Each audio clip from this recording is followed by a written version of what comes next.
Welcome to star India academy. Dear friends, ఇంతకుముందు మనం శాతవాహనుల్ని అధ్యయనం చేస్తూ వస్తూ ఉన్నాం. అందులో భాగంగా శాతవాహనుల రాజకీయ చరిత్రను చూసాం, శాతవాహనుల యొక్క పరిపాలనను చూసాం. అట్ ద సేమ్ టైం శాతవాహనుల యొక్క సాంఘిక పరిస్థితులను కూడా మనం డిస్కస్ చేసాం. దానితో పాటు ఆర్థిక పరిస్థితులను కూడా డిస్కస్ చేసాం. శాతవాహనుల కాలంలో ఆర్థిక పరిస్థితులు ఏ విధంగా ఉన్నాయని చెప్పేసి ఈరోజు ఏం చూద్దామంటే శాతవాహనుల కాలం నాటి మత పరిస్థితులు ఏ విధంగా ఉన్నాయి ఏం చూద్దామండి. మత పరిస్థితులు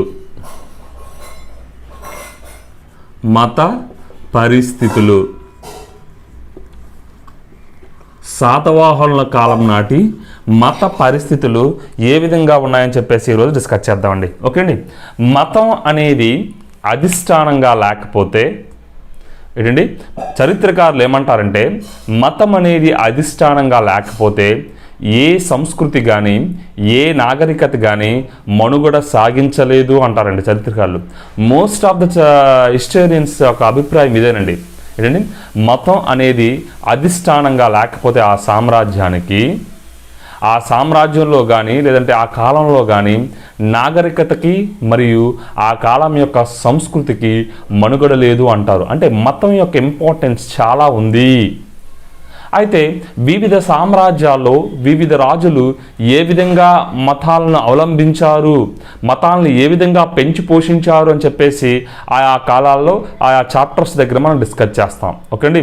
ఈరోజు ఇక్కడ మనం ఏం డిస్కస్ చేద్దామంటే ఇక్కడ శాతవాహనుల కాలంలోని మత పరిస్థితులు ఏ విధంగా ఉన్నాయని చెప్పేసి మనం డిస్కస్ చేద్దామండి. ఓకే అండి.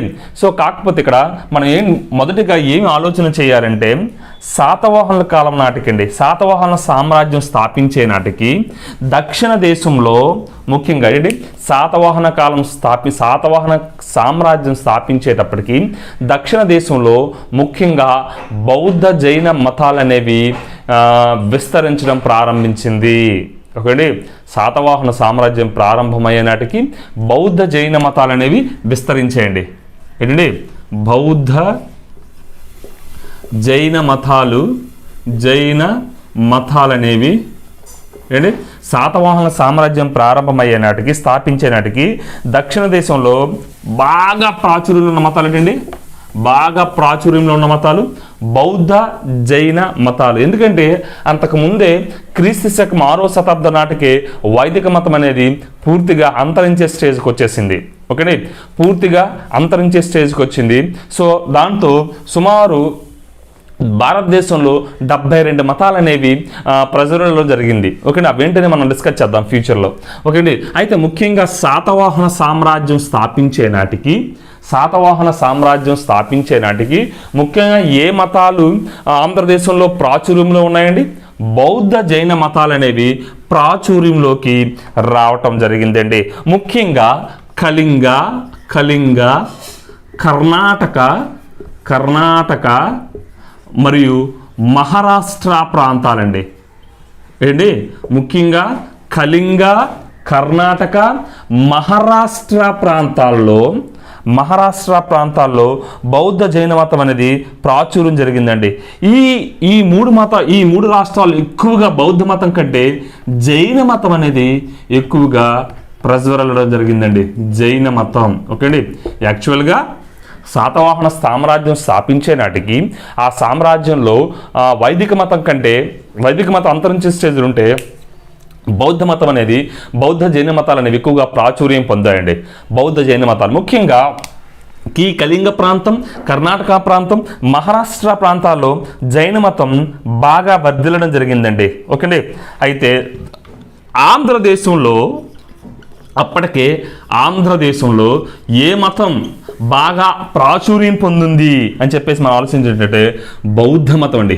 బౌద్ధ మతం బాగా ప్రాచుర్యం పొంది స్థిరపడిపోయిందండి ఆంధ్రదేశంలో. ఓకే అండి. బౌద్ధ మతం బాగా ప్రాచుర్యం పొంది ఆంధ్రదేశంలో స్థిరపడడం జరిగింది. ఓకే అండి. సో భారతదేశ చరిత్రను మనం గమనించినట్లయితే 6వ శతాబ్దం చివరి నాటికే వైదిక మతం పూర్తిగా అంతరించే స్టేజ్లోకి వచ్చింది. ఓకే అండి. అయితే అప్పటికే మనం ఆంధ్రప్రదేశ్ పరంగా మనం ఆలోచన చేసినట్లయితే ఆంధ్రదేశంలో శాతవాహన సామ్రాజ్యం స్థాపించే నాటికి ఎక్కువగా ప్రాచుర్యంలో ఉన్న మతాలు బౌద్ధ జైన మతాలండి. ఓకే అండి. కళింగ, కర్ణాటక, మహారాష్ట్ర ప్రాంతాల్లో జైనం బాగా ప్రజ్వరిల్లితే ఆంధ్రదేశంలో బౌద్ధ మతం అనేది బాగా స్థిరపడడం జరిగిందండి. ఓకే అండి. సో కర్ణాటక, కళింగ, మహారాష్ట్ర ప్రాంత జైన మతం, ఆంధ్రదేశంలో బౌద్ధ మతం అండి. ఓకే అండి. అంటే అయితే శాతవాహనుల సామ్రాజ్యం స్థాపించడంతోనే వాళ్ళు యాక్చువల్గా శ్రీముఖుడు మొదట్లో జైన మతస్థులు మనం డిస్కస్ చేసాం. శ్రీముఖుడిని తప్పించి రిమైనింగ్ రాజులు మనం గమనించినట్లయితే వాళ్ళు స్వతహాగా బ్రాహ్మణులు అని చెప్పుకోవటం వల్ల వాళ్ళ శాతవాహన సామ్రాజ్యం ప్రారంభంతోనే వీళ్ళు అప్పటికే అంతరించిపోతున్నటువంటి వైదిక మతాన్ని వీళ్ళు పునరుద్ధరించడానికి నడుం బిగించుకున్నారు. అంటే వైదిక మతం యొక్క పూర్వ వైభవం తేవటానికి శాతవాహనులు వాళ్ళు కృషి చేశారని చెప్పొచ్చండి. అంటే వైదిక మతంలో తిరిగి ఉత్తేజాన్ని నింపడానికి శాతవాహనులు నడుము బిగించుకున్నారు. అంటే సింపుల్గా మన ఎగ్జామినేషన్ పాయింట్ ఆఫ్ వ్యూలో మనం మాట్లాడుకోవాలంటే ఏం చెప్తామంటే శాతవాహనులు వైదిక మతాన్ని స్వీకరించి ఆదరించడం వలన వైదిక మత వ్యాప్తి ప్రారంభమైంది. ఏంటండి శాతవాహనులు ఏం చేశారండి?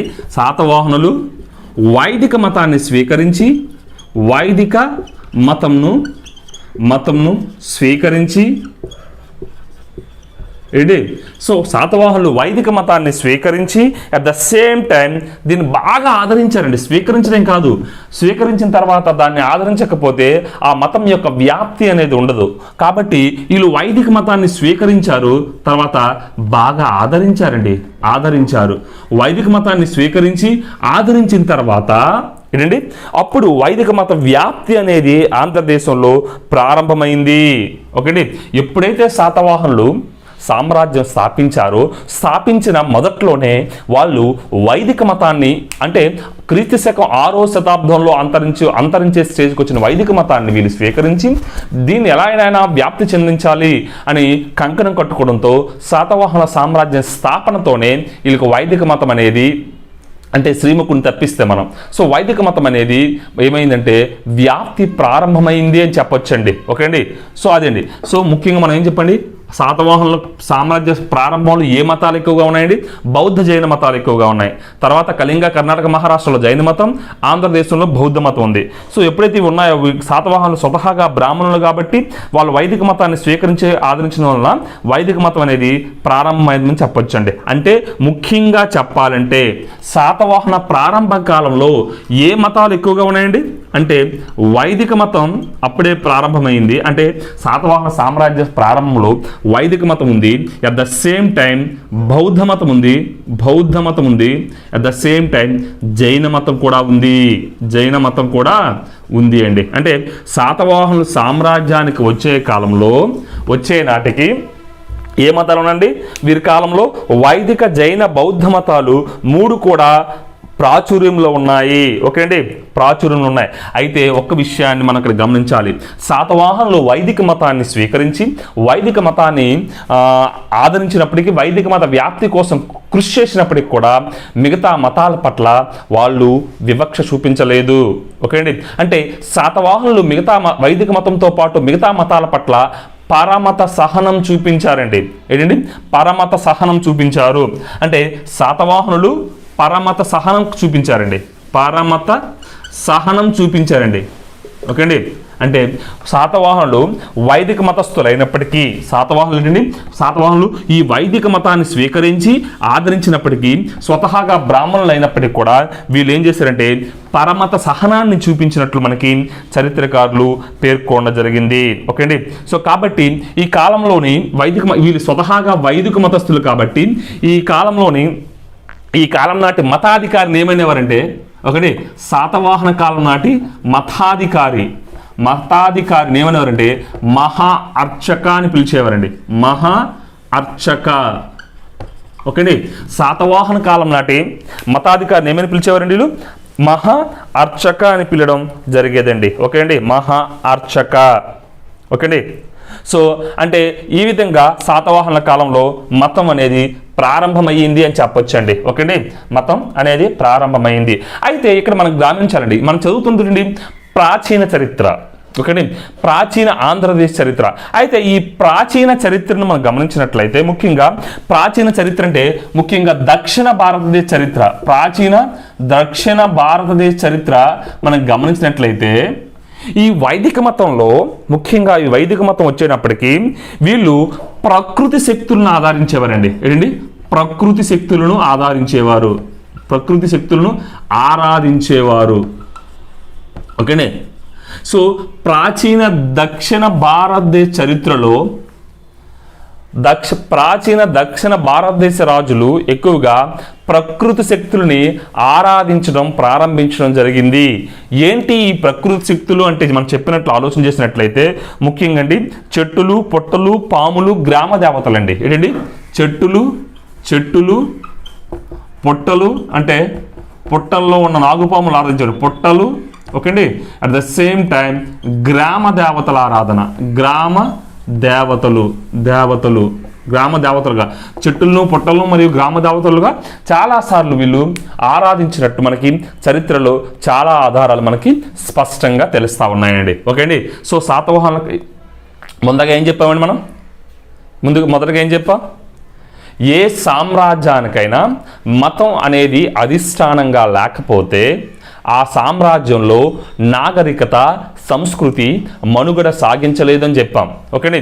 శాతవాహనుల సామ్రాజ్యం ప్రారంభమయ్యే నాటికి ఎక్కువగా ప్రాచుర్యంలో ఉన్న మతాలు జైన, బౌద్ధ మతాలు. ఎందుకంటే అప్పటికే క్రీస్తు పూర్వం 6వ శతాబ్దం నాటికే వైదిక మతం అనేది అంతరించే స్టేజ్కి రావటం జరిగింది. సో కాబట్టి బౌద్ధ మతం, జైన మతాలు ఎక్కువగా అవలంబించడం జరిగింది. ముఖ్యంగా కర్ణాటక, మహారాష్ట్ర, కళింగ ప్రాంతాలను, ఒడిషా ప్రాంతాలను మనం గమనించినట్లయితే అక్కడ జైన మతం బాగా ఆదరించబడింది. ఆంధ్రాలో మాత్రం బౌద్ధ మతం స్థిరపడింది. ఓకే. సో అయితే శాతవాహనులు స్వతహాగా మనం ఏం చెప్పుకున్నామండి? శాతవాహనులు స్వతహాగా బ్రాహ్మణులు అవటం వల్ల వాళ్ళు వైదిక మతాన్ని స్వీకరించి ఆదరించడం వల్ల ఆంధ్రదేశంలో అంతవరకు అంతరించిపోయే స్టేజ్లో ఉన్న వైదిక మతానికి ఒక ఊపు వచ్చిందండి. అప్పుడే వైదిక మత వ్యాప్తి ఆంధ్రదేశంలో ప్రారంభం అవడం జరిగింది. అయితే స్వతహాగా వీళ్ళు వైదిక మతాన్ని పాటించినప్పటికీ కూడా వీళ్ళు ఇతర మతాల పట్ల వివక్షతను చూపించలేదు. ఇతర మతాల పట్ల పరమత సహనాన్ని కలిగి ఉన్నారని చెప్పేసి మనం ఆలోచన చేస్తామండి. కాబట్టి ఆ కాలంలో నాటి మతాధికారిని ఏమని పిలిచేవారండి? మహా అర్చక అని పిలిచేవారండి, మహా అర్చక. సో శాతవాహనుల కాలంలో, అంటే శాతవాహనులని కాదండి, యావత్ దక్షిణ భారత చరిత్రలో, ప్రాచీన చరిత్రలో వీళ్ళు ప్రకృతి శక్తులను ఆరాధించే ఆచారం ఉండేటట్లు మనం గమనించవచ్చండి. ఏంటి, చెట్లు, పుట్టలు, గ్రామ దేవతలను ఆరాధించే ఆచారం కూడా వీళ్ళ దగ్గర ఎక్కువగా ఉందని చెప్పొచ్చండి. ఓకే. అయితే ఉత్తర భారతదేశం నుంచి వచ్చిన వైదిక, బౌద్ధ, జైన మతాలు అనేవి దక్షిణ భారతదేశ ప్రజలను చాలా ప్రభావితం చేశాయండి. ఓకే. ఉత్తర భారతదేశం నుంచి వచ్చినటువంటి వైదిక, బౌద్ధ, జైన మతాలు అనేవి దక్షిణ భారతదేశ ప్రజలను చాలా ప్రభావితం చేసి ద్రవిడ సంస్కృతిని బాగా షేక్ చేశాయండి. ఓకే. ద్రవిడ సంస్కృతిని బాగా ప్రభావితం చేయడం జరిగింది. ఓకే అండి. ఉత్తర భారతదేశ మతాలైనటువంటి వైదిక, బౌద్ధ, జైన మతాలు అనేవి మన ద్రవిడ సంస్కృతిని చాలా ప్రభావితం చేశాయండి. అంటే సింపుల్గా చెప్పాలంటే ద్రవిడ సంస్కృతిని అంతం చేసి ఆ ద్రవిడ సంస్కృతి ప్లేస్లో ఇవి మఠం వేసుకొని కూర్చున్నాయి, మన భాషలో చెప్పుకోవాలంటే. ఓకే అండి. సో అదండి. సో ఒక్కొక్క మతం గురించి మనం ఆలోచన చేసే ప్రయత్నం చేద్దాం. ఓకే అండి. మొదటిగా వైదిక మతం గురించి డిస్కస్ చేద్దామండి. మొదటిగా ఏంటండి? వైదిక మతం. ఈ వైదిక మతాన్ని మనం ఏమంటామంటే హిందూ మతం అంటామండి, హిందూ మతం. ఓకే అండి. సో మత పరిస్థితులు మనం ఆలోచన చేసేటప్పుడు ఏది తప్ప రైటా మనం డిస్కస్ చేయమండి. ఓకే అండి. చరిత్ర ఏం చెప్తుంది, మన ఎగ్జామినేషన్ పాయింట్ ఆఫ్ వ్యూలో మనం ఏం నేర్చుకోవాలి అదే ఆలోచన చేయాల్సిన పరిస్థితి మనకి. సో ఇక్కడ మతాన్ని హైలైట్ చేసుకోవడం ప్రాముఖ్యం కాదు, కానీ ఆ కాలంలో ఉన్నటువంటి మత పరిస్థితులు ఏ విధంగా ఉన్నాయి అని చెప్పేసి మనం జస్ట్ ఎగ్జామినేషన్ పాయింట్ ఆఫ్ వ్యూలో డిస్కస్ చేసి విడిచిపెడతామండి. ఓకే అండి. ఫస్ట్ వన్ ఏంటండి? వైదిక మతం. ఓకే అండి. వైదిక మతం లేదా హిందూ మతం అండి, హిందూ మతం. ఓకే. సో ముఖ్యంగా చెప్పాలంటే భారతదేశంలో ఆర్యుల కాలంలో ఈ వైదిక మతం అనేది ప్రారంభమైందని చెప్పొచ్చండి. ఓకేండి, భారతదేశంలో ఆర్యుల కాలంలో బాగా అభివృద్ధి చెందిన మతం ఏంటండి? వైదిక మతం. కాబట్టి మన ఈ ఆర్య నాగరికతని మనం ఏం చెప్తామంటే వేద నాగరికత అని కూడా చెప్పేసి అంటామండి. ఓకేండి, ముఖ్యంగా ఎవరి కాలం అండి? భారతదేశంలో మనం చూసినట్లయితే ముఖ్యంగా ఆర్యుల కాలంలో, ఎవరి కాలం అండి? ఆర్యుల కాలంలో బాగా ఈ వైదిక మతం అభివృద్ధి చెందిందండి. ఏంటండి? వైదిక మతం బాగా అభివృద్ధి చెందింది. కాబట్టి ఆర్యుల కాలంలో బాగా ఈ వైదిక మతం అభివృద్ధి చెందింది. కాబట్టి ఈ ఆర్యుల నాగరికతను మనం ఏమంటామంటే వైదిక నాగరికత అని పేర్కొంటామండి.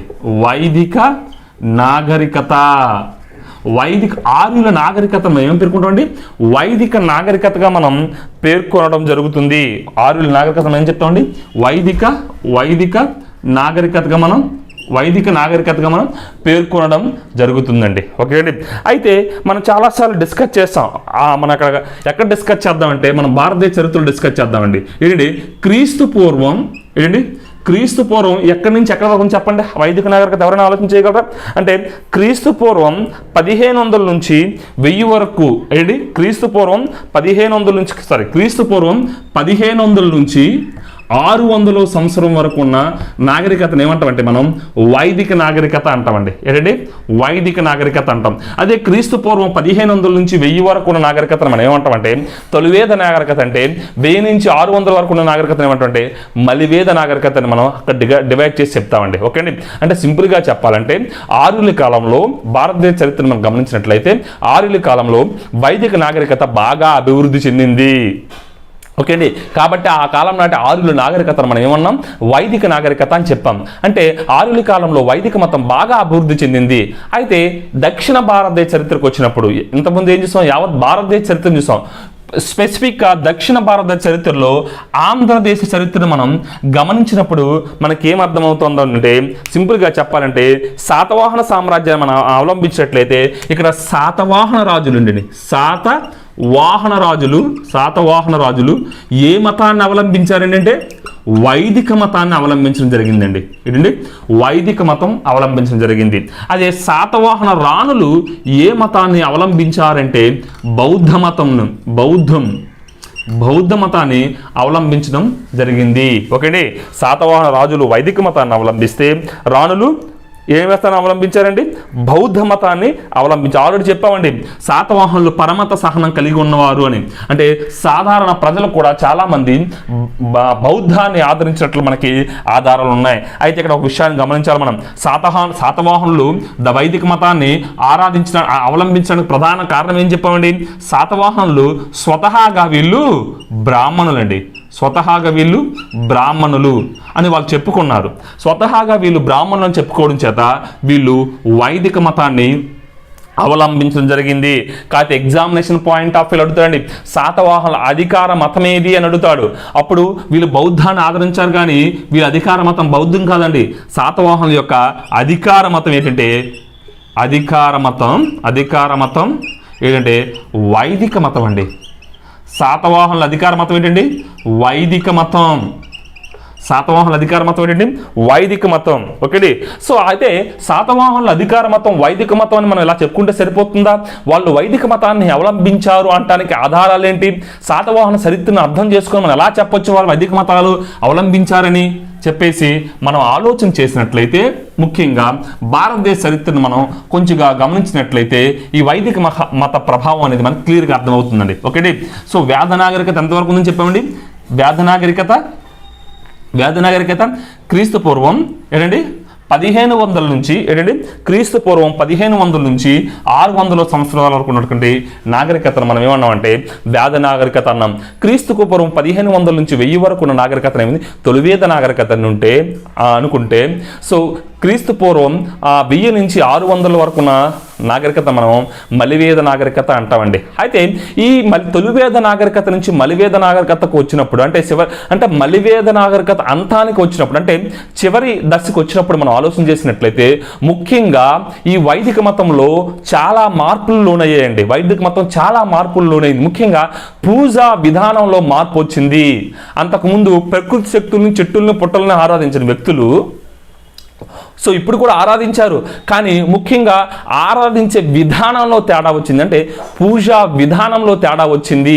ఏం చేశారు ఇక్కడికి మలివేద కాలం చివరి నాటికి వచ్చేనాటికి అని చెప్పేసి మనం ఆలోచన చేసినట్లయితే ముఖ్యంగా వీళ్ళు విధి నిర్వహణలో యజ్ఞయాగాలు చేశారండి. ఏంటండి, రాజులు విధి నిర్వహణలో వైదిక మతాన్ని ప్రోత్సహించారు, దాంతోపాటు యజ్ఞయాగాలు చేశారండి.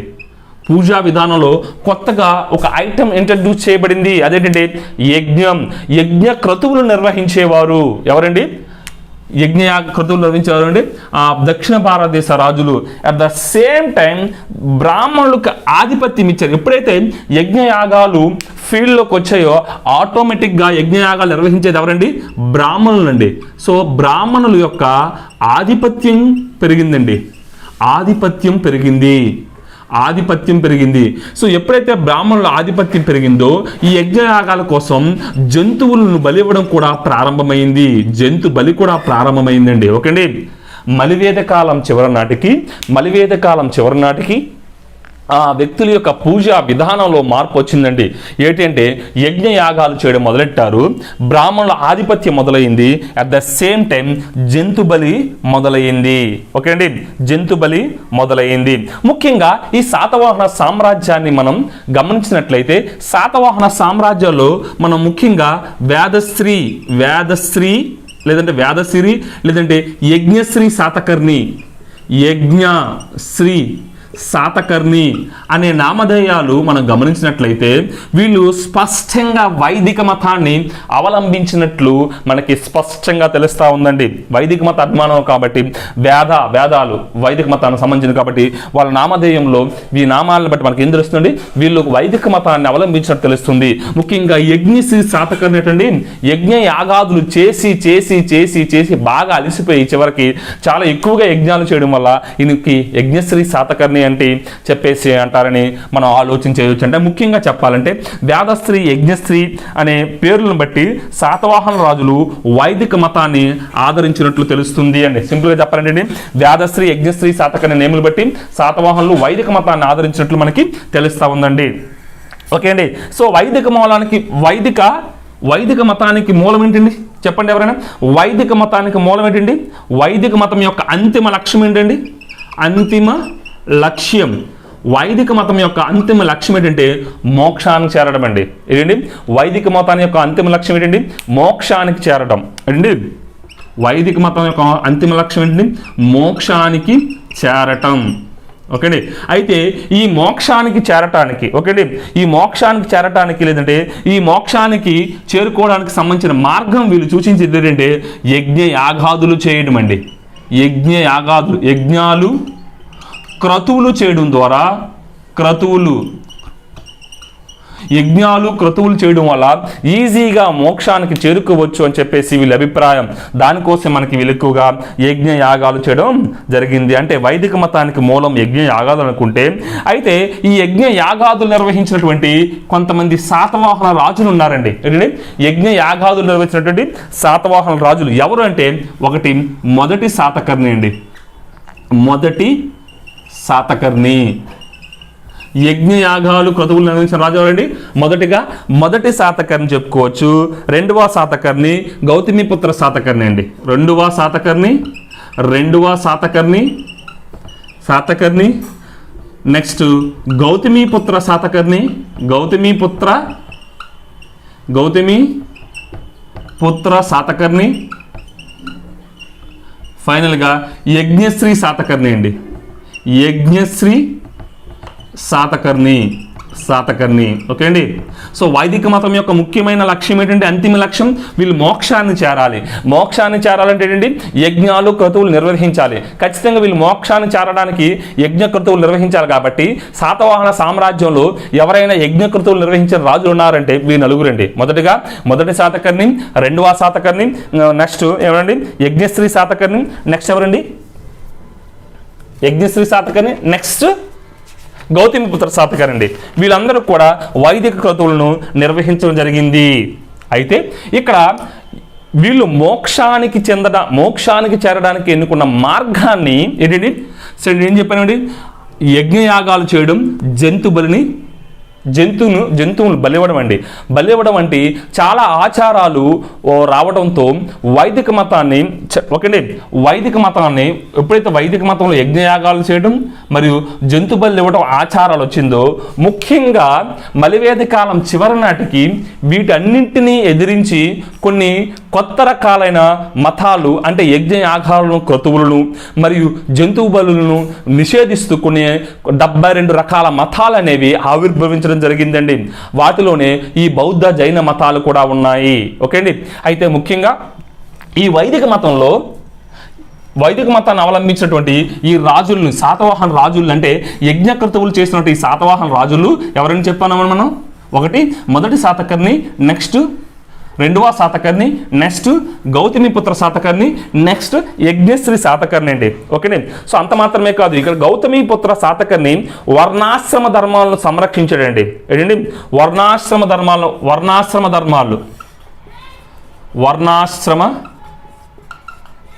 ధర్మాలను గౌతమిపుత్ర శాతకర్ణి ఏం చేశాడండి, ఈ వర్ణాశ్రమ ధర్మాలను, కొన్ని ధర్మాలు ఉంటాయి బ్రాహ్మణ మతంలో, ముఖ్యంగా వైదిక మతంలో కొన్ని వర్ణాశ్రమ ధర్మాలు ఉంటాయండి. ఆ ధర్మాలను గౌతమిపుత్ర శాతకర్ణి సంరక్షించడానికి పూనుకున్నాడండి. అంత మాత్రమే కాదు, అనేక బ్రాహ్మణుల కుటుంబాలను పోషించాడండి.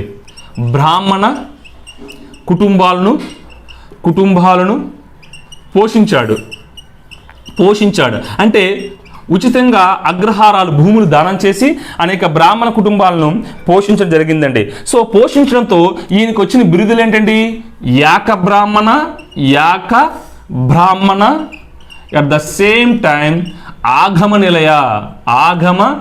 నిలయ అనే బిరుదులు గౌతమిపుత్ర శాతకర్ణి పొందడం జరిగిందండి. ఓకే. అయితే ఈ ఆగమ నిలయ అనే బిరుదు మనం గౌతమిపుత్ర శాతకర్ణి ఉందని చెప్పేసి మనం ఆధారం ఏంటండి, మనం ఆల్రెడీ డిస్కస్ చేసామండి. నాసిక్ శాసనం ప్రకారం గౌతమిపుత్ర శాతకర్ణి ఆగమ నిలయుడుగా పేర్కొన్నాడు. అంటే సింపుల్గా చెప్పాలంటే ఆగమ నిలయుడు అంటే సాంప్రదాయ శాస్త్రాలను అధ్యయనం చేసిన వ్యక్తిగా అండి. ఏంటండి వైదిక సాంప్రదాయ శాస్త్రాలను అధ్యయనం చేసిన వ్యక్తిగా ఈయన అధ్యయనం చేయడం ద్వారా ఈయన ఆగమ నిలయుడు అనే బిరుదు పొందడం జరిగిందండి. ఏంటండి సాంప్రదాయ శాస్త్రాలను అధ్యయనం చేయడం ద్వారా, సాంప్రదాయ శాస్త్రాలను అధ్యయనం చేయడం ద్వారా ఈయన ఏమని పొందిందండి, ఆగమ నిలయ అని బిరుదు పొందాడండి. గౌతమిపుత్ర శాతకర్ణికి ఆగమ నిలయుడు అని బిరుదు ఎందుకు వచ్చింది అంటే, ముఖ్యంగా ఈయన వైదిక మతానికి సంబంధించిన సాంప్రదాయ శాస్త్రాలను అధ్యయనం చేశాడు. మరి యాక బ్రాహ్మణ అని బిరుదు ఎందుకు వచ్చిందంటే, ఈయన కాలంలో అనేకమైనటువంటి బ్రాహ్మణ కుటుంబాలను పోషించాడు. అంత మాత్రమే కాదు, తన పరిపాలనా కాలం అంతట్లో కూడా ఒక్క బ్రాహ్మణుని కూడా హింసించలేదు. కాబట్టి ఈయనకి యాక బ్రాహ్మణ అని బిరుదు వచ్చింది అని చెప్పేసి మనకి చరిత్రకారులు అభిప్రాయపడతారండి. ఓకే అండి. అంత మాత్రమే కాదు, నాగానికి యొక్క నానాఘాట్ శాసనాన్ని చూసినట్లయితే శాతవాహనులు వైదిక మతాన్ని అవలంబించారని చెప్పేసి నానాఘాట్ శాసనం తెలుపుతుందండి. ఏంటి దేవి నాగానిక వేసినటువంటి నానాఘాట్ శాసనం అండి. నానాఘాట్ శాసనం ప్రకారం కూడా, ఈ శాసనంలో కూడా శాతవాహనులు వైదిక మతాన్ని అవలంబించారు అనడానికి మనకి చాలా ఆధారాలు ఉన్నాయండి. మనం ఏం చూస్తున్నప్పుడు శాతవాహనులు వైదిక మతాన్ని అవలంబించారనడానికి ఆధారాలు ఏంటంటే, ఫస్ట్ ఏం చూసాం, యజ్ఞ యాగాలు క్రతువులు నిర్వహించారండి. ఓకే అండి. బ్రాహ్మణుల ఆధిక్యత ఉందని చెప్పాం, జంతు బలుని ఇచ్చేవారని చెప్పాం, ప్రకృతిని ఆరాధించడం ద్వారా వీళ్ళు వైదిక మతానికి చెందిన వాళ్ళగా చూస్తాం. అట్ ద సేమ్ టైం యజ్ఞ యాగాలు చేసిన రాజులు ఉన్నారు, ఇది కూడా శాతవాహనులు వైదిక మతానికి చెందిన వాళ్ళు అనడానికి ఆధారాలండి. At the same time Gautamiputra Satakarni వర్ణాశ్రమ ధర్మాలను అవలంబించాడు, లేదంటే పోషించాడు. అట్ ద సేమ్ టైం బ్రాహ్మణ కుటుంబాలను పోషించాడు. కొన్ని ఓకే అండి. సో ఏకబ్రాహ్మణ ఆగమ నిలయ అని బిరుదులు పొందాడు. ఈ బిరుదులను బట్టి శాతవాహనులు మనకి వైదిక మతస్థులని బలంగా చెప్పొచ్చండి. అంత మాత్రమే కాదు, దేవి నాగానిక వేసినటువంటి ఈ నానాఘాట్ శాసనంలో కూడా కొన్ని శాతవాహనులు వైదిక మతాన్ని అవలంబించాలనడానికి కొన్ని ఆధారాలు ఉన్నాయండి. ఏంటి ఆ ఆధారాలను చెప్పేసి మనం 1 by 1 డిస్కస్ చేసినట్లయితే, మొదటిగా ఆధారం ఏంటంటే, మొదటి శాతకర్ణి ఇక్కడ చూసినట్లయితే నానాఘాట్ శాస్త్రంలో మొదటి శాతకర్ణి బ్రాహ్మణులకు గోదానాలు భూదానాలు చేశారండి. ఏంటండి నానాఘాట్ శాస్త్రంలో, నానాఘాట్ శాసనం ప్రకారం ఏం చెప్పండి, నానాఘాట్ శాసనం ప్రకారం శాతవాహనులు వైదిక మతాన్ని అవలంబించాలనడానికి ఆధారం ఏంటండి, మొదటి శాతకర్ణి నానాఘాట్ శాస్త్రంలో పేర్కొన్నటువంటి మొదటి Satakarni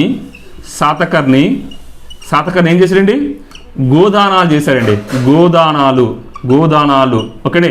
at the same time భూదానాలు చేశారండి. భూదానాలు అట్ ద సేమ్ టైం సువర్ణ దానాలు చేశారండి. సువర్ణ నాణాలు, బంగారు నాణాలు దానం చేశారండి. ఓకేండి. సో ఒకవేళ ఈ శాతకర్ణి వైదిక మతస్థుడు కాకపోతే గోదానాలు ఎందుకు చేస్తాడు, భూదానాలు ఎందుకు చేస్తాడు, సువర్ణ నాణాలు ఎందుకు దానం చేస్తాడు? ముఖ్యంగా గోవులు భూములు దానం చేయడం అనే సంస్కృతి ముఖ్యంగా హిందూ సంస్కృతిలో మిళితమైనటువంటి భాగం. కాబట్టి నానాఘాట్ దేవి నాగానిక వేసినట్టు నానాఘాట్ శాస్త్రం ప్రకారం మొదటి శాతకర్ణి గోదానాలు భూదానాలు సువర్ణానాలు దానం చేయడం వల్ల ముఖ్యంగా ఈ మొదటి శాతకర్ణి ముఖ్యంగా వైదిక మతాన్ని అవలంబించాడు అని చెప్పేసి మనం ఆలోచన చేసుకోవచ్చండి.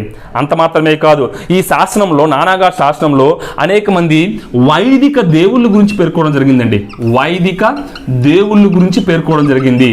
దేవుళ్ళు ఏంటండి, ఈ నానాఘాట్ శాస్త్రంలో ముఖ్యంగా అనేకమైనటువంటి దేవుళ్ళ గురించి పేర్కొనడం జరిగింది. ఎవరు ఆ దేవుళ్ళు అంటే ముఖ్యంగా ఇంద్రుడు అండి. ఇంద్రుడు ఎవరండి, ఇంద్రుడు. సో వైదిక దేవుళ్ళ గురించి పేర్కొన్నటువంటి శాసనం ఏంటంటే, శాతవాహన శాసనం ఏంటండి, నానాఘాట్ శాసనం. ఎవరేస్తారండి దీన్ని, దేవి నాగానిక. ఓకే అండి. సో ఆ వైదిక దేవుళ్ళు ఎవరండి, ఇంద్రుడు. తర్వాత ఎవరండి, వరుణుడు. తర్వాత ఎవరండి, అగ్ని. ఓకేండి. ఇంద్రుడు, వరుణుడు, అగ్ని, కుబేరుడు, వాసుదేవుడు అండి. ఎవరండి, నెక్స్ట్ కుబేరుడు. నెక్స్ట్ వన్ వాసుదేవుడు అంటే శ్రీకృష్ణుడు అండి. వాసుదేవుడు. ఓకేండి. ఇంద్రుడు, వరుణుడు, అగ్ని, కుబేరుడు, వాసుదేవుడు, సూర్యుడు, చంద్రుడు, యముడు అండి. ఇంకెవరండి, సూర్యుడు, చంద్రుడు మరియు యముడు అండి. సూర్యుడు, చంద్రుడు, యముడు మొదలైన దేవుళ్ళ గురించి ఈ శాసనంలో పేర్కొనడం జరిగిందండి. ఓకేండి, పేర్కొనడం జరిగింది. అంటే ముఖ్యంగా శాతవాహనులు వైదిక మతస్థులు అనడానికి ముఖ్యమైన ఆధారం ఏంటండి, దేవి నాగానిక వేసినటువంటి నానాఘాట్ శాసనం. ఈ శాసనంలో వీళ్ళు వైదిక మతస్థులు అనడానికి చాలా ఆధారాలు ఉన్నాయి. అందులో మొదటి శాతకర్ణి గోదానాలు భూదానాలు సువర్ణ దానాలు చేసినట్లు నానాఘాట్ శాస్త్రంలో ఉంది. At the same time Nanaghat శాస్త్రంలోనే అనేక వైదిక దేవుళ్ళను పేర్కోవడం జరిగింది. ఓకే అండి. సో ఎవరు, ఇంద్రుడు, వరుణుడు, అగ్ని, కుబేరుడు, వాసుదేవుడు, సూర్యుడు, చంద్రుడు, యముడు అండి. ఓకేనే. అంత మాత్రమే కాదు, విత్ రెస్పెక్ట్ మనం ఎవరు బట్టి చెప్పొచ్చు, గౌతమిపుత్ర శాతకర్ణి బట్టి కూడా చెప్పొచ్చు. ఆయన వర్ణాశ్రమ ధర్మాలను పాటించాడు, బ్రాహ్మణులను పోషించాడు, వాళ్ళకు కూడా భూదానాలు గోదానాలు చేయడం జరిగిందండి. సో వీటన్నిటిని బట్టి మనం శాతవాహనులు వైదిక మతాన్ని పెంచి పోషించారు అంటే అప్పటికే అంతరించిపోయే స్థితిలో ఉన్న వైదిక మతాన్ని పునరుద్ధరించడం కోసం వీళ్ళు నడుము కట్టుకున్నారు. అట్ ద సేమ్ టైం వైదిక మత పునరుద్ధరణతో పాటు వీళ్ళు పరమత సహనం కూడా చూపించారు. ఇతర మతాల పట్ల వివక్షత చూపించలేదు అని చెప్పేసి మనం అర్థం చేసుకోవచ్చండి. అయితే ముఖ్యంగా వైదిక మతం అని చెప్పుకునేటప్పుడు ముఖ్యంగా మనం 2 మతాల గురించి అర్థం చేయాలండి. వైదిక మతాన్ని ముఖ్యంగా మనం ఏం చెప్పుకుంటామంటే, ఒకటి వైదిక మతాన్ని 2 మతాలుగా విడదీస్తే, ఒకటి వైదిక మతం 2 మతాలకు ఇస్తే, ఒకటి భాగవత మతం. ఏంటండి, భాగవత మతం అండి. ఓకేనే. నెక్స్ట్ ఏంటండి భాగవత మతం. ఒకటి భాగవత మతం అంటే వైష్ణవ మతం అండి. ఓకేండి, వైష్ణవ మతం, శైవ మతం అండి. భాగవత మతం అంటే సింపుల్గా లేదండి, వైష్ణవ మతం. ఓకేండి. సో వైదిక మతాన్ని రెండు భాగాలకు విభజించినట్లయితే, అంటే వైదిక మతంలో ఉన్న రెండు మతాలు ఏంటంటే, ఒకటి భాగవత మతం లేదా వైష్ణవ మతం, రెండు శైవ మతం అండి. ఓకేనే, ఈ రెండు మతాలు కొంచెం చూద్దాం. మొదటిగా భాగవత మతం లేదా వైష్ణవ మతం. ఓకేనే, భాగవత మతం లేదా వైష్ణవ మతం. అయితే ఇక్కడ భాగవత మతం అంటే వైష్ణవ మతం వచ్చింది, నో ప్రాబ్లం. వైష్ణవ మతం. ఓకేండి. అయితే శాతవాహనం రాజులు అనేటువంటి మొదటి రాజు ఎవరండి? శ్రీముఖుడు స్వతహాగా మొదట్లో జైన మతస్థుడు, తర్వాత వైదిక మతస్థుడు మనం నేర్చుకున్నాం. సో అయితే శాతవాహనం తర్వాత వచ్చినటువంటి శాతవాహన సహోదరుడు అయినటువంటి కన్హా ఎవరండి? కన్హాన్ గురించి మనం డిస్కస్ చేసాం. కన్హుడు లేదా కృష్ణుడు అండి. ఎవరండి? కన్హుడు లేదా కృష్ణుడు అండి. ఈ కన్హుడు కాలంలోనే, ఈ కన్హుడు శాతవాహన సామ్రాజ్యాన్ని పరిపాలిస్తున్న కాలంలోనే దక్షిణ భారతదేశంలోకి ఏ మతం ఎంటర్ అయిందంటే భాగవత మతం అనేది ఎంటర్ అవడం జరిగిందండి. ఓకే అండి. అంటే శాతవాహన సామ్రాజ్యాన్ని పరిపాలిస్తున్నటువంటి రెండో రాజు అయినటువంటి కన్హుడు కాలంలోనే భాగవత మతం దక్షిణ భారతదేశంలోకి ప్రవేశించింది. ఓకే అండి. ఓకేనే, అంటే సింపుల్గా చెప్పాలంటే ఏం చెప్పచ్చు? మొదటిగా భాగవత మతం ఈ కన్హుడు లేదా కృష్ణుడు కాలంలోనే దక్షిణ భారతదేశంలోకి ప్రవేశించింది అని చెప్పుకోవచ్చండి. ఓకే అండి, దక్షిణ భారతదేశంలోకి ప్రవేశించింది. ఓకే అండి, ముఖ్యంగా ఈ కన్హుడు కాలంలో దక్షిణ భారతదేశంలో ప్రవేశించిన ఈ భాగవత మతం ముఖ్యంగా హలుడు పరిపాలన, శాతవాహన చక్రవర్తి అయినటువంటి హలుడు యొక్క పాలనా కాలం వచ్చే నాటికి ఈ భాగవత మతం అనేది కాస్త వాసుదేవ మతంగా అభివృద్ధి చెందిందండి. వాసుదేవ మతం, భాగవత మతం, వాసుదేవ మతం ఒకటేనండి. ఓకేండి. సో కన్హుడు కాలంలో భాగవత మతంగా ప్రసిద్ధి చెందిన ఈ వైదిక మతం అనేది వైష్ణవ మతం అనేది హలుడు కాలంలో వాసుదేవ మతంగా అభివృద్ధి చెందడం జరిగింది. ఓకేండి, వాసుదేవ మతంగా అభివృద్ధి చెందింది. ఈ వాసుదేవ మతం లేదా ఈ భాగవత మతం యొక్క స్థాపకుడు ఎవరంటే, ఈ వాసుదేవ మతం లేదా భాగవత మతం యొక్క స్థాపకుడు ఎవరంటే శ్రీకృష్ణుడు అండి. శ్రీకృష్ణుడు అంటాం, శ్రీకృష్ణుడు అని చెప్పేసి మనం చెప్పుకుంటామండి. ఈయనకి ఇంకొక ఉన్న పేరు ఏంటండి? వాసుదేవుడు అంటామండి.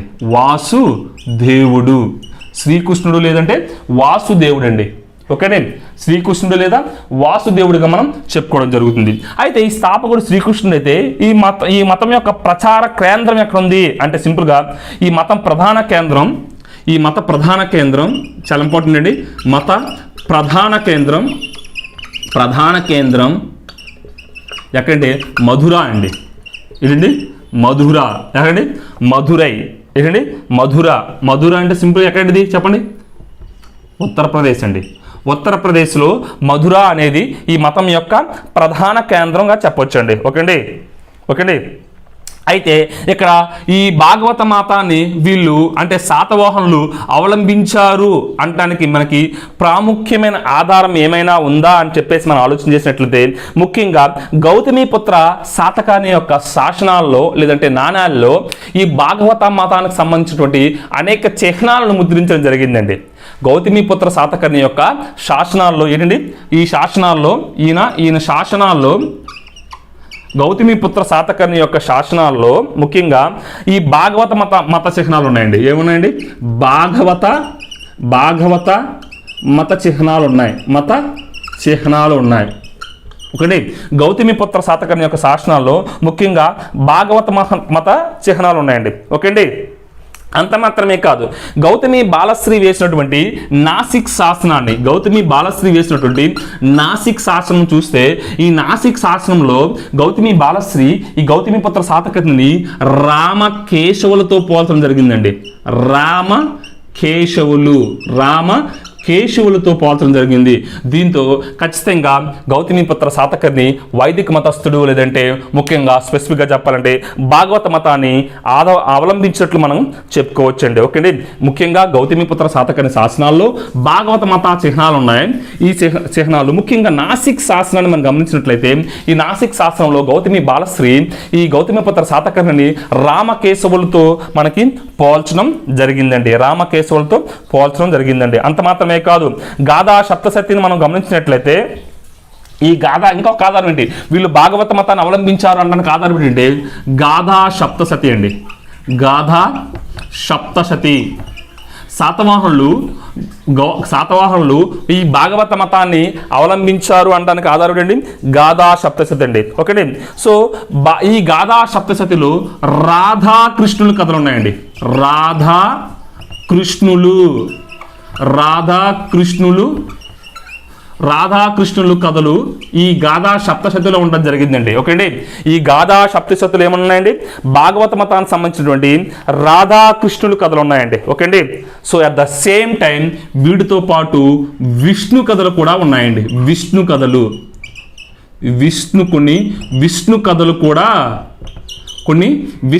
కూడా ఈ గాథా సప్తశతిలో ఉండటం జరిగింది. ఓకే అండి, అంత మాత్రమే కాదు, ఈ విష్ణుమూర్తి ఉన్న శిలాఫలకం కూడా గుంటూరులో లభ్యమవడిందండి. ఒకటి శాతవాహన కాలానికి సంబంధించినటువంటి విష్ణుమూర్తి ఉన్నటువంటి శిలాఫలకం, శాతవాహన కాలానికి చెంది విష్ణుమూర్తి ఉన్న శిలాఫలకం అనేది నెమలపురి అనే ప్రాంతంలో, అంటే గుంటూరు జిల్లా అండి, నెమలపురి అనే ప్రాంతంలో విష్ణుమూర్తి ఉన్నటువంటి ఒక శిలాఫలకం అనేది శాతవాహన కాలానికి సంబంధించినటువంటి లభ్యమవడం జరిగింది. దీంతో మనం ఏం అర్థం చేసుకోవచ్చు అంటే శాతవాహనులు భాగవత మతాన్ని అవలంబించినట్లు మనం అర్థం చేసుకోవచ్చండి. ఓకే అండి, అర్థం చేసుకోవచ్చు.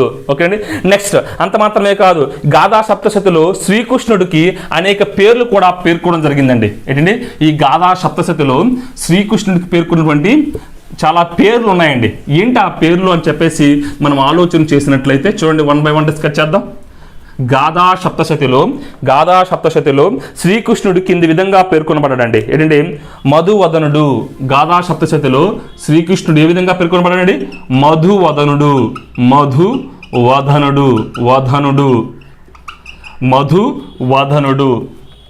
Next time దామోదరుడు.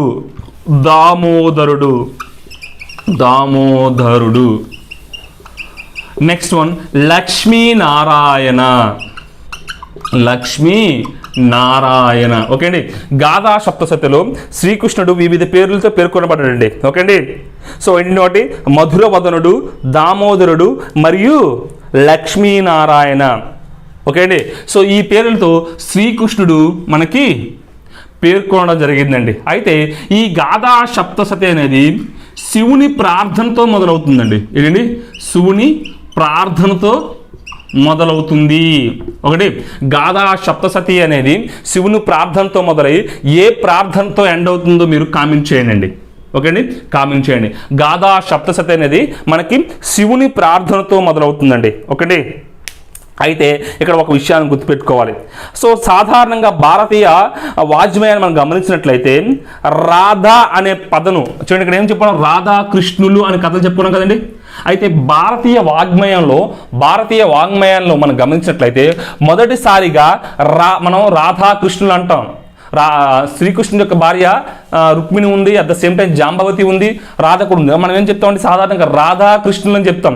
అంటే మొట్టమొదటిసారిగా ఈ రాధా అనే పాత్రని ఇంట్రడ్యూస్ చేసిన వ్యక్తి భారతీయ నాట్ ఆంధ్రదేశం కదండి, మొత్తం భారతీయ వాంగ్మయంలోనే ఈ రాధా అనే పాత్రను మొట్టమొదటిసారి ఇంట్రడ్యూస్ చేసిన వ్యక్తి ఎవరంటే ఈ గాథా సప్తశతి రాసినటువంటి హాలుడు. అంటే భారతీయ వాంగ్మయంలో మొదటిసారిగా రాధా అనే పాత్రను ప్రవేశపెట్టింది ఎవరండి, హాలుడు అండి. ఎక్కడండి, తన నాసిక్ శాసనంలో ప్రవేశపెట్టడం జరిగింది.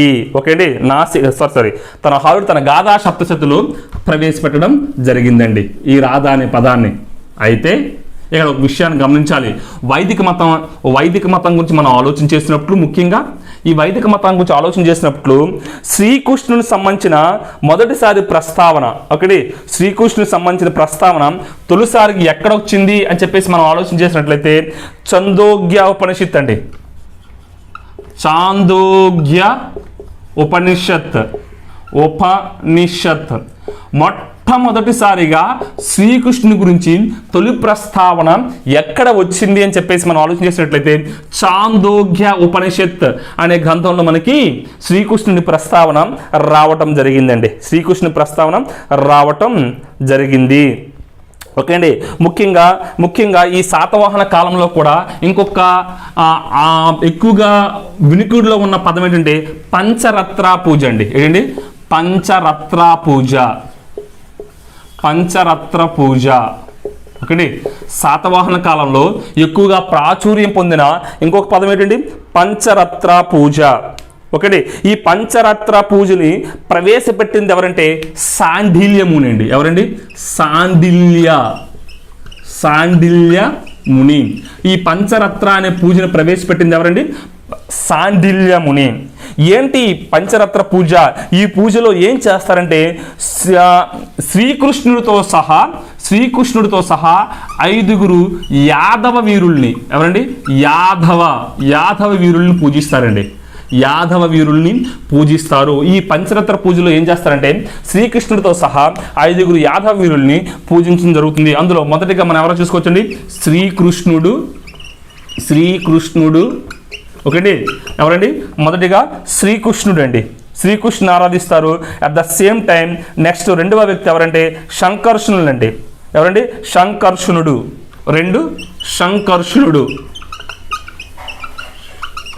శంకర్షణుడు అంటే మనం శ్రీకృష్ణ సహోదరుడు అండి, బలరాముడు. ఓకే. శంకర్షణుడిని ఆరాధిస్తారు. మూడవది ఎవరంటే సాంబుడు అండి. ఎవరండి? సాంబుడు. ఈ సాంబుడు ఎవరంటే శ్రీకృష్ణుడు మరియు జాంబవతి కుమారుడు అండి. శ్రీకృష్ణుడు మరియు జాంబవతికి జన్మించినటువంటి కుమారుడు. నెక్స్ట్ 4వ వ్యక్తి ఎవరు అని చెప్పేసి మనం ఆలోచన చేసినట్లయితే ప్రద్యుమ్నుడు అండి. ఎవరండి? ప్రద్యుమ్నుడు. ఎవరు ఈ ప్రద్యుమ్నుడు అంటే శ్రీకృష్ణుడు మరియు రుక్మిణి కుమారుడు అండి. శ్రీకృష్ణుడు జాంబవతి కుమారుడు సాంబవుడు, శ్రీకృష్ణుడు రుక్మిణి కుమారుడు ప్రద్యుమ్నుడు. ఎవరండి? ప్రద్యుమ్నుడు. 5వ వ్యక్తిగా మనం ఎవరిని మనం ఆలోచన చేయవచ్చు అంటే అనిరుద్ధుడు అండి. ఒకటి ఎవరండి? అనిరుద్ధుడు. 5th one అనిరుద్ధుడు అండి. ఎవరండి? 5th one అనిరుద్ధుడు. ఎవరంటే ప్రద్యుమ్నుడి కుమారుడు అండి. ప్రద్యుమ్నుడి కుమారుడు. సో ఈ పంచరత్న పూజలో ఈ 5 కూడా ఆరాధించడం జరుగుతుంది. ఓకే అండి.